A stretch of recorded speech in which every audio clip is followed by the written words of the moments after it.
right, guys, we are back talking with Joe. We are so excited that he came back on the podcast.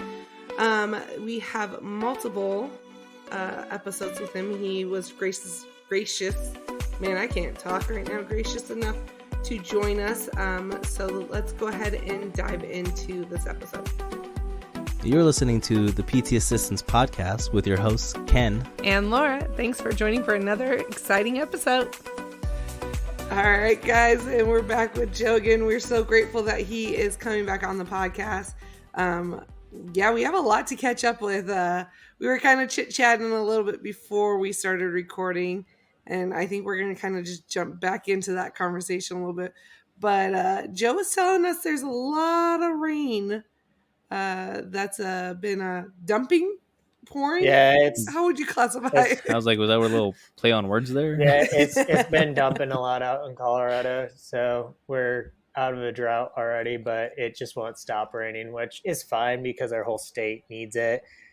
Yeah, it's been in a drought for probably over 10 years or so, but I don't think a few weeks is going to make up for 10 years, but there's like rivers and water everywhere that I've never seen in my life.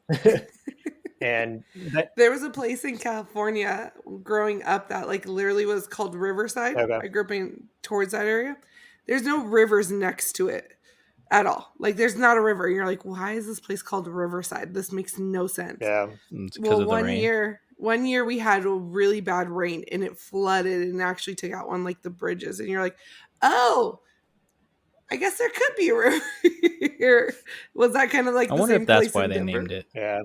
Like, is this the river? It's I guess it is by its side, you know. They should have named it like could have been a river or just river question mark. Could have been a riverside. Yeah. Maybe river here. maybe. River. But is that kind of like how it was in Denver at some points? You're like, that's just an empty like ravine. Wonder if there used to be a river there. Yeah. And now you're like, huh. I mean, driving out to where I work, there's tons of, like, I didn't even know there was rivers where there are right now. Like I was telling you guys earlier about, like, we have a creek called Sand Creek, and it just looks like sand. You know, you can tell that a creek was once there. But there's a creek there now. Definitely, there's a river. No, there's a creek. But, yeah. Now, is it a creek or is it more like almost like a river? It's definitely a river right now. I was about to say, what's the difference between a creek, river, and lake? So lake's like an inland body of quantity. Water. Yeah, I think. But what's the difference? I guess a creek. River might be that it flows from one main, I don't know, like lake to the ocean or to the sea. From point A to point B. Maybe. So clearly we are not like, what are the words, geologists or the people who survey the land. Yeah. We're not. See, we don't even know what they're called. Like that's how much we know about that subject. Maybe it's like cubic feet per minute of water running through. I don't know how wide it is. It has to pass a certain threshold. Yeah, that's better than what I could have come up with. The reasoning. I was just gonna be like size. Yeah, this one's connected here. Maybe. I don't know. They call like lakes out here lakes, and back where I grew up in Michigan, I would have called them ponds because they're not that big. Because Michigan's just like, you're never more than, I think, like a mile away from a body of water, whether it's like a legit river or lake or pond or whatever. But anyways, I don't live there anymore, so that doesn't matter. You're surrounded by water. Yeah, a lot of water. I was about to say, I don't have that issue out here. You know, you can go miles upon miles before you hit some water. Yeah. Well, I was going to say, the reason why we're bringing up all this water and lakes and creeks and whatnot, so we're going to be talking about being flexible when things just might not go your way or you have to work with what you got. Yeah. So you were telling us a little earlier about how your facility was starting to get some flooding. I'm not sure what that meant for the equipment. We haven't gotten to that point yet. But patient treatments, the patient rooms, like how bad was it? What did you have to do? What changed? And all that good stuff. So I sent you guys that video so you can just I'll describe it. But anyways, my physical therapist that I work with sends me this video on Monday. I work Wednesday through Friday, right? And it's just our housekeeping people taking a pole up to our ceiling tiles and like pushing it up. And just imagine if you've seen like a horror movie where the blood comes down the walls. just imagine water coming down the walls. That's how it came down. And I'm just like, Just like wringing them out. Just like, all right, It's let's like just literally someone took dumped a bucket. Like as she popped it up, it was like someone just dumped a bucket and just yeah, came there's out. like a raccoon with a bucket up there, pouring water down. just waiting for her to like hit the tile. Like, all right, it's time. Yeah. I see. I'm gonna get her next. Like it's just a whole Right. gang up there. No, so I mean, our facility is old. I don't know if people recall, but I work in a rural hospital, very underserved. The hospital's, I think, established in the 1800s. It's pretty old. We need a new facility. We're working on getting a new facility, but things like this happen. So, um, yeah, it didn't ruin any of our equipment, but it's definitely a patient safety issue, and even just like a provider, employee being there, safety issue. Like you can have fires happen from water on, you know, open circuits or wires that are torn through, and you can also get You mean you can have like yeah, mold start building up black and mold, and you got to be mindful about this. So it's not just like, oh gosh, something happened, Hmm. let's dry it out, and if it happens next time, it happens next time. It's like, no, you have to run a facility. I mean, it's about patient safety. And this is on the more of the inpatient side of our facility that I work at, the hospital. So it's a pretty big deal. um, Well, yeah, and like out here, we've had similar thing happen where, at the time me and Ken worked together, our place leaked a good amount of water every single time it rained. But the one nice thing about us is it was during monsoon season. It would rain and then it was gone and it would be dry weather again. So like honestly, drying our place out was not that complicated. yeah. But I could see that how that could be definitely an issue if it continues to go and you guys are trying to do treatments and there's literally yeah, I water think we coming. lucked out because like the rain usually happened like at night when it got really bad, but we had two of our treatment rooms like they also had tiles cave in because they're like made out of that cardboard. Hmm. So I can only imagine like if there were patients in there Hmm. while it was raining that bad, then all of a sudden like these tiles fall on them, like that can become a whole like liability issue. Like, oh, I'm sure there's just whole complications with it itself.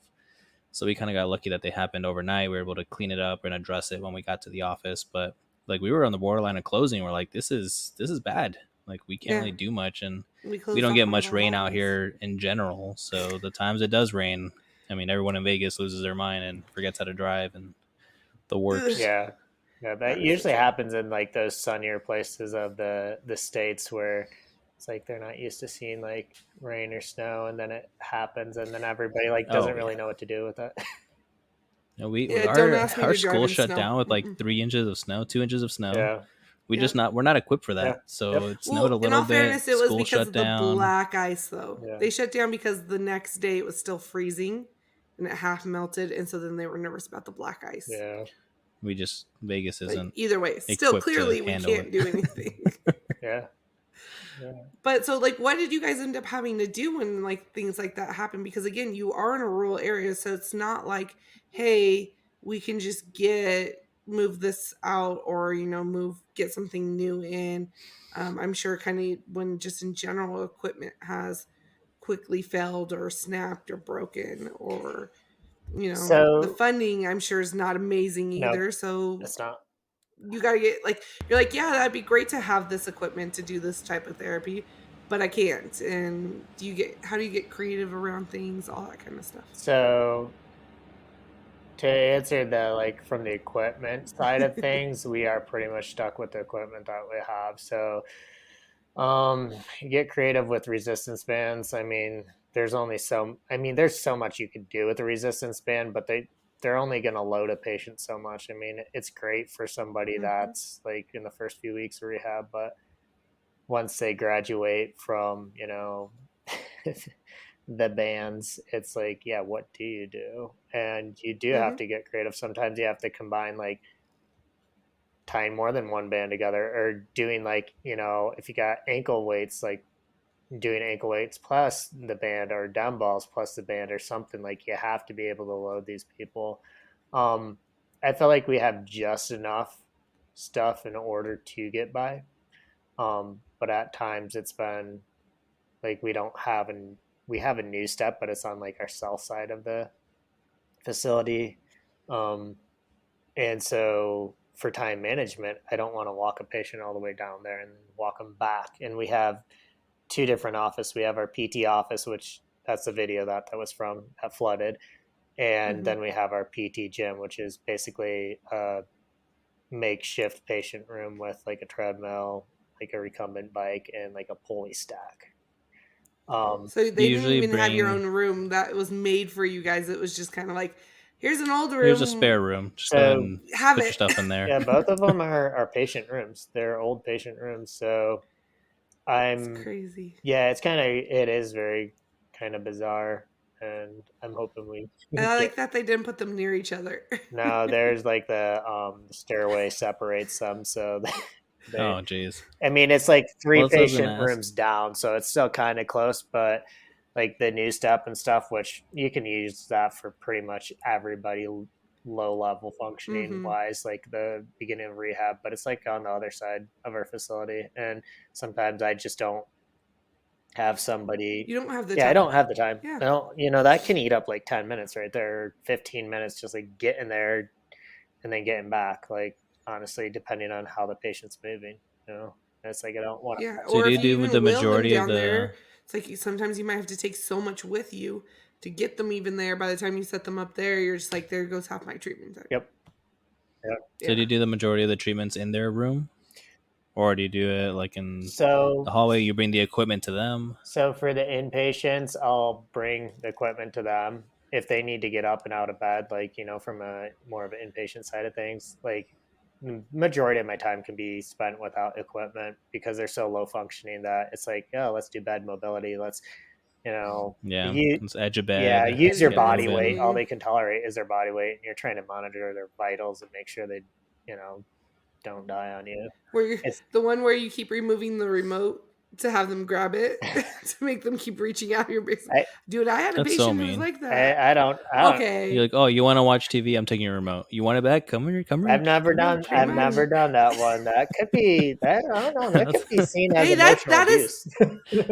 That's borderline. That's not where that was going, guy.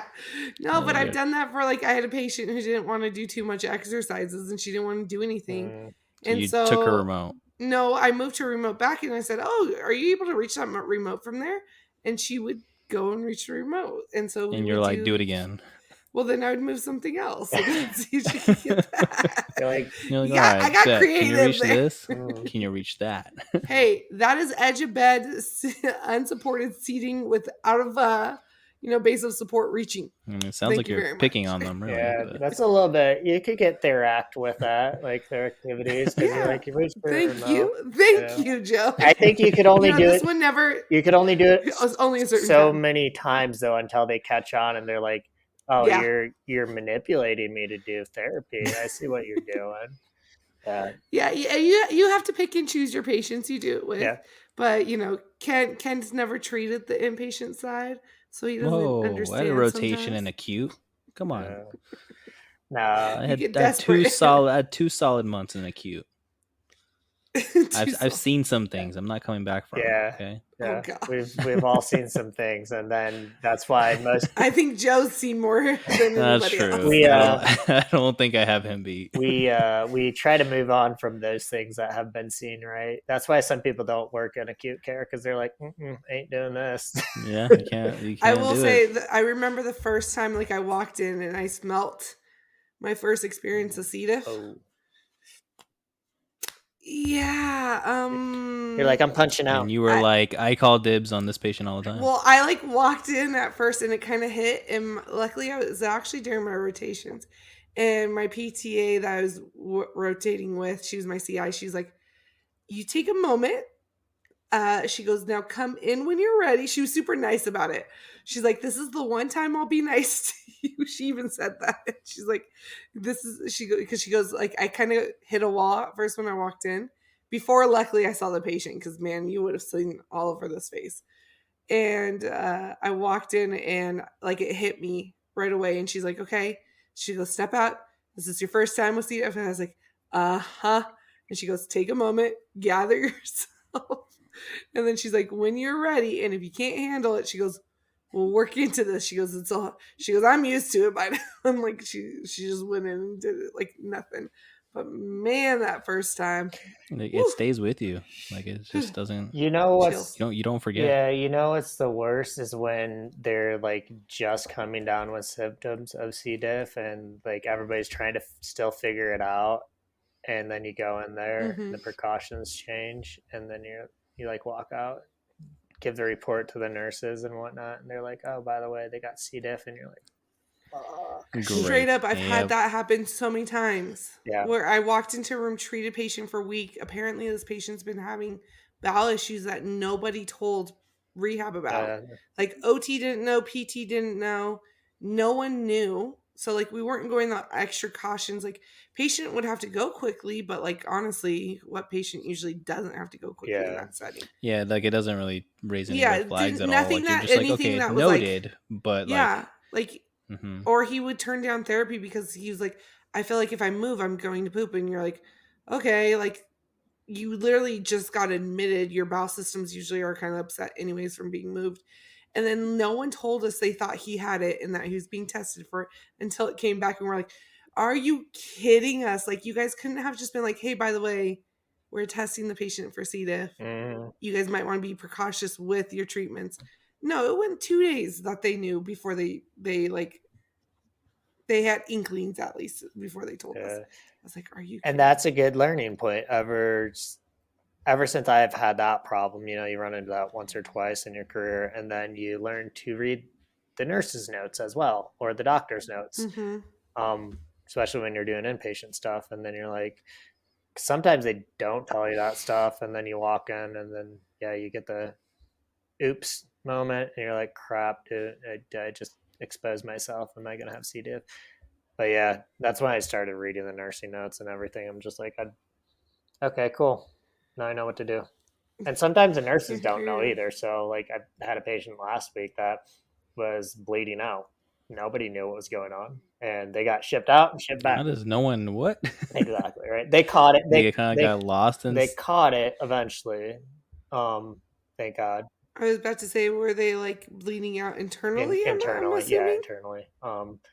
And so like they just fatigue, loss of color, shortness of breath, all that jazz, and so something vital's just tanked. So my physical therapist, the person I went in the day after, and just like the patient, once you see a person die or you see them on their deathbed, you will understand what people look like when they are on like going that direction. So like I walk in, I'm doing my assessment, how you doing, blah blah blah. Let's try to get you moving. The person was having myoclonic attacks. So if you remember what that is, it's just kind of jerky movement of the extremities, very flush, pale, pupils dilated, and you kind of start to put this stuff together and you're like, there's something more going on. It could be anything, right? There's multiple things that cause this stuff, but you still have to make note, report it. You're just like, it's something seriously that probably should get looked at. Yeah. And so that was, Thursday of last week, got the person out of bed. And this is a person that had, just a basic musculoskeletal, like fell, broke something. And so you're thinking pretty straightforward, but when all these other signs start popping up, you gotta like red flags, yellow flags, like should I be looking for more here? And I reported it to the nurses. They, thought it might have been medication adverse effects. So they knew about it. They, Friday, this person, I worked with them again on Friday. They were even better, still less myoclonus and less diaphoretic and just less pale. So I was like, okay, so maybe it was the medication, right? And then over the weekend, I think everything's getting sorted out. Yeah. Over the weekend, found out that the person got shipped out because they found internal bleeding and now they're back, which is good. But it kind of like, for me, it's like, I knew something was going on. I don't know exactly, but I mean, and you try to do the best you can with the information you have, but you can also look at their labs. This is one thing that I did look at. I did look at their hematocrit and their hemoglobin, and all that's going to be affected when people start losing blood. You should be able to be like, okay, those numbers aren't correct, right? But because I noticed that, the nurses notice that, the physicians notice that, I can make my own assessment to be like, okay, I can still treat this person. Nobody's worried about this. Unless like I stand this person up and they just like tank on me, their blood pressure drops, all that stuff. Like that's a different story. But you know, you only do what you can. I'm within my, I'm still within the scope of it's okay to treat, but just definitely be on the lookout side. Yeah. And the thing is too, is like in inpatient, they take those vitals, but you know, you're not taking those like some of them, they're not being taken every hour. Yeah. Some of them maybe are just like once in the morning, maybe once at night. And so sometimes like that can change dramatically. And definitely if they're bleeding out, like I'm sure you've probably seen this a lot just working in inpatient, is definitely with older females, they get UTIs so easily. And so you'll watch their cognitive just swap on a dime when they get a UTI. Yeah.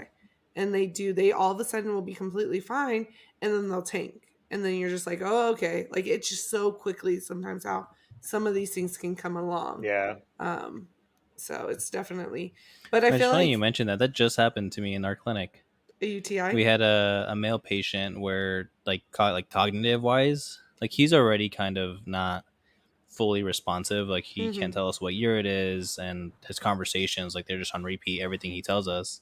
Every single day we ask him like, hey, do you remember our names? Like that's just kind of like our starting point. And his brother came in with him, and same thing, like he's like, hey, can you kind of just check him real quick? Like I feel like something's wrong. So our PT kind of did his thing, and then after a while he talked to me about it. He's like, he's still, it seems like the same. Like maybe it seems like he's a little bit more out of it, but he's the same thing. Like there's so much medication involved. Like there's just so many other factors that it's hard to identify if it's whatever's going on. So same thing. Like his cognitive function still was kind of declining in his brother's eyes, who sees him more often, which would be easier for him to assess than for us. So he took him to the emergency room, and he ended up having UTI. Yeah. So it was that thing where his like cognitively is just declining, but it was hard for us to tell. We see him once, maybe twice a week, and we already know that those cognitive deficits were there. But the family does get involved, like, hey, can you check this? And if anything, they just take him to the emergency room or go get him checked out. But yeah, it's always good to take into account like the family members, or if there's a caregiver with them, because especially from an outpatient perspective, they're going to know more. They're going to see the day in, day out stuff. From an outpatient, it's a lot harder because I do. That's funny. I do practice outpatient. And we're all 5 years old again. Yeah, right. And we're talking about poop earlier, so why not? Yeah, that's true. but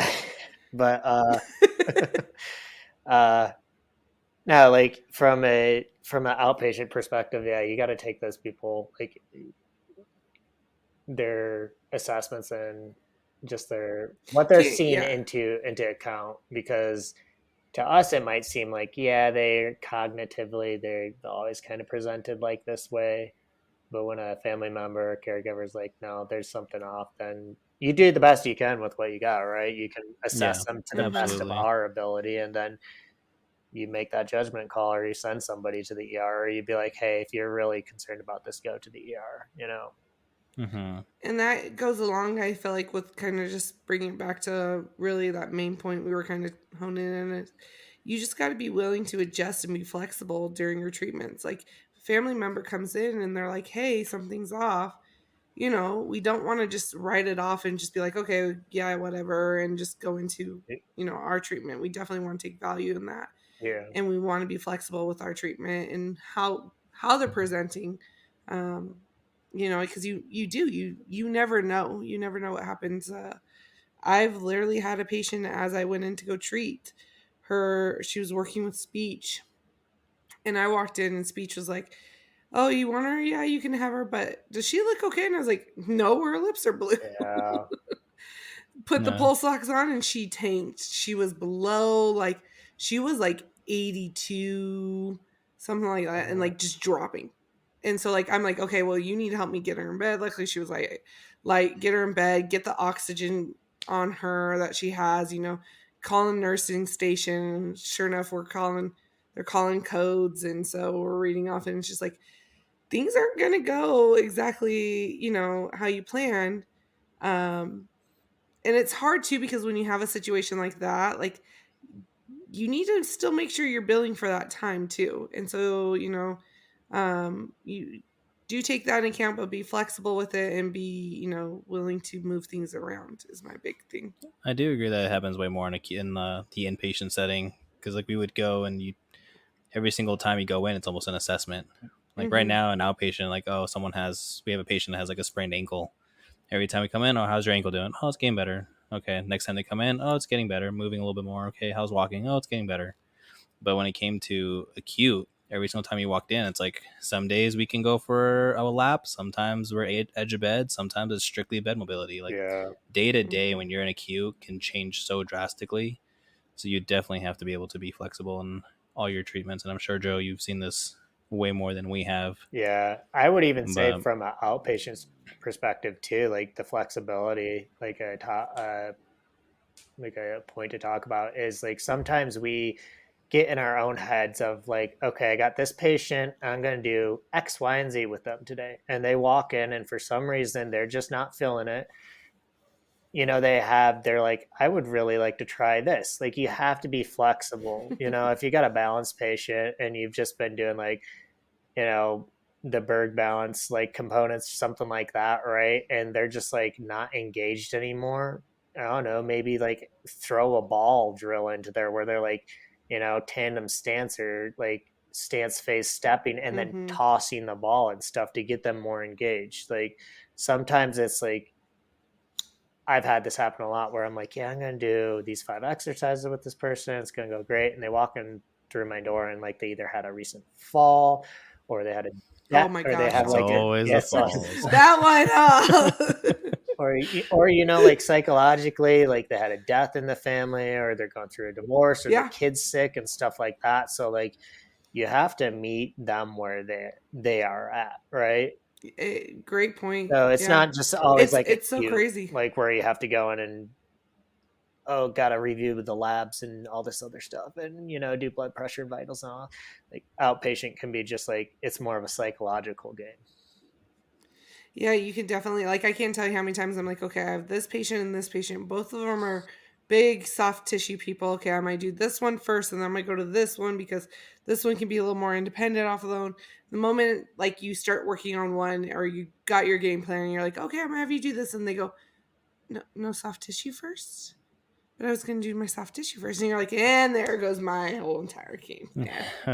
I just lost it. Or I can't tell you how many times you're correct. Like they've had something personal go on. It has nothing to do with their treatment. They've had something personally go on and they break down right away. You just go, oh, how's your day? And it's literally like tears. And you're like, that just happened to me on Friday. That just happened to me. Patient's father passed away, and I think we even did an episode like on these like conversations on how to handle it. Yeah. And it was my first time treating this patient, and it's like one of those things where you just proceed with caution because I don't know what they're looking for. Do they want to talk about it? Do they not want to talk about it? So you kind of let them lead the conversation. If they want to go somewhere else, like just go with that. If they start talking about it, maybe bring it up. But it's very difficult, especially if you don't know the patient, because like she was still there, she was still doing her exercises, she just still did her manual, but the whole time like you can tell she was still kind of tearful. She wasn't as engaged as I've seen her with the other therapists, and it's like, it's not towards me, like obviously she just had a huge life event just happen.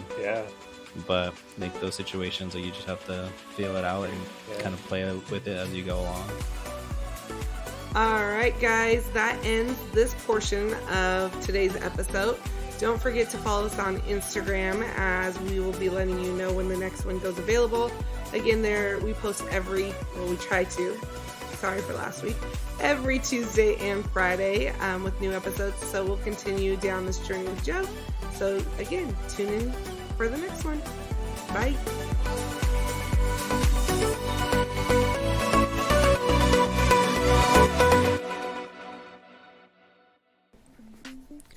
The information in this video or podcast is not intended nor implied to be a substitute for professional medical advice, diagnosis, or treatment. All content, including text, graphics, images, and information contained in this video or podcast is for general information purposes only and does not replace your professors or a consultation from your own doctor or healthcare professional.